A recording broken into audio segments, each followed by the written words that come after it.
'Yan bindiga sun sace tsohon sakataren hukumar ƙwallon ƙafa ta Najeriya, wato Nigeria Football Federation, Sani Toro. Jama'a barkamu da warhaka, barkamu sake saduwa a cikin wannan sabon shirin wanda yake zuwa kai tsaye daga Arewa Media Recap. Kar ku manta ku danna subscribe don samun sabon bidiyoyin da zarar mun ɗaura su.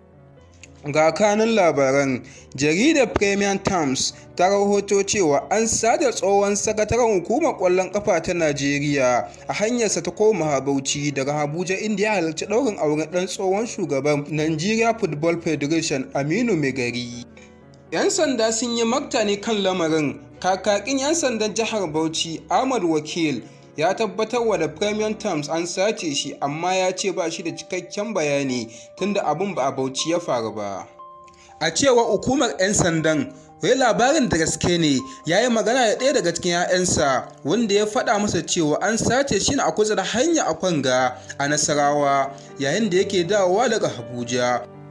An rahoto cewa an sace Mr. Toro ne tare da tsohon mataimakin kocin Super Eagles Garba Yila.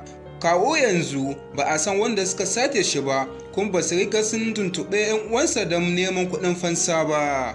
Garkuwa da mutane don neman kuɗin fansa ya zama ruwan dare a wasu jihohi a Najeriya, kuma ƙungiyoyi 'yan bindiga daban-daban ke aikata wannan ta'asar. Da haka muka kawo ƙarshen wannan labaran. Ko kuma ta ku danna subscribe don samun sabon bidiyoyi mai zarar mun ɗaura su.